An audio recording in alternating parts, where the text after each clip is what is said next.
You don't want to rub too hard because the ink has already started to dissolve, and you'll just make it smudge. And can I just say that you never know from time to time how successful the transparency will be. You can leave it until tomorrow and take it up, and that's fine. Just experiment and see what works best for you. So then when I take it up, I just very gently, I think I will bring this closer in for you.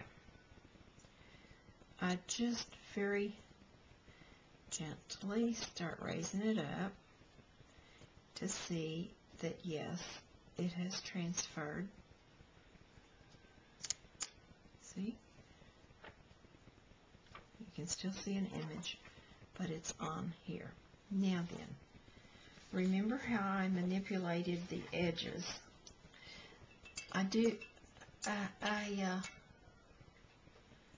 that afterwards also, because with the nest, I just think that if the edge is a little bit blended out into your painting, it just kind of incorporates the transfer nicely. And so I'm just using a wet brush and breaking up that edge more than what it was.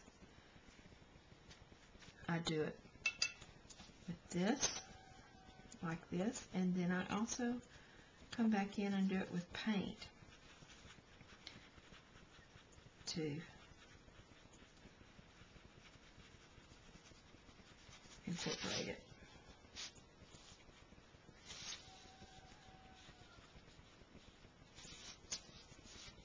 And of course I'm known to mess it up too. I can see right here it doesn't seem to be glued down, so I'm going to try to push it on there, which means I'll probably mess it up. Okay, now what I do to seal the transfer to the art, I use the matte medium. If you use the soft gel that was your transfer medium, it's going to just melt this. So I use the matte medium, and once it's sealed with the matte medium and dried, got a lot, then you can just do whatever you need to do.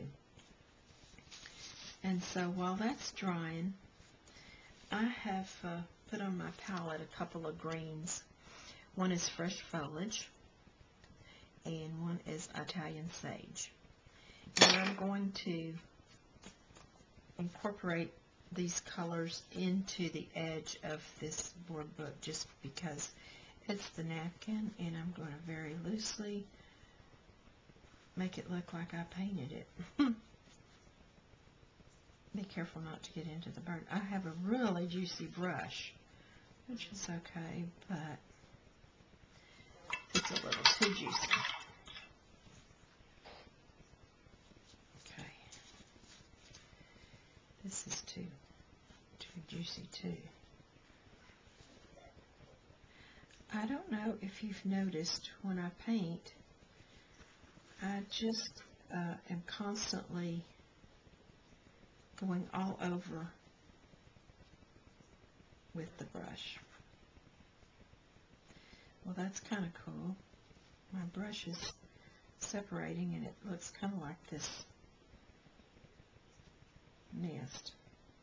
So I'll go with that. Works.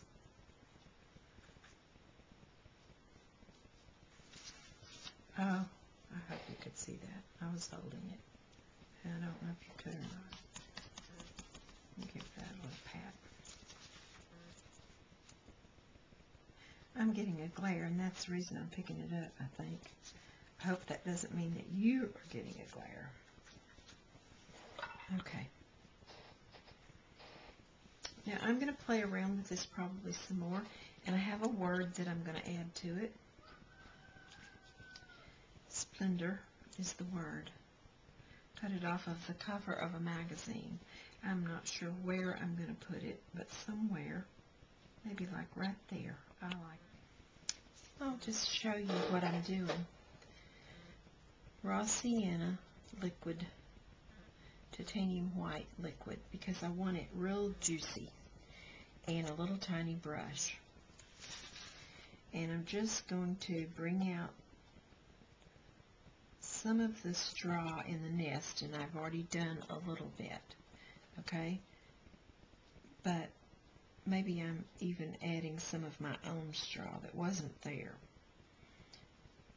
This is what's going to make it look like it's painted rather than a photograph, or it just kind of fools the eye. And I don't do a lot of this, and I try to do different shades. That's why I keep my puddles separate. And I'll come in maybe beside this and add another value. It's like another value. It's going to give it a little bit of depth in some places.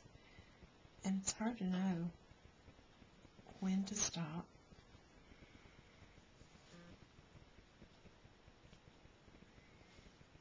But you get the idea. I've also added some white around. That was a hydrangea, I think, on the napkin. And I'm probably just going to leave the green bird as is, because the focal on this should be the nest. Okay? I want to show you the finished project. And it seems that Flip doesn't do focus really well up close, so I'm just going to do it this way. That's the front of the project, which you haven't seen. This is the back of the project, which you haven't seen. And here is the inside that you saw in progress. I did put some color on the bird.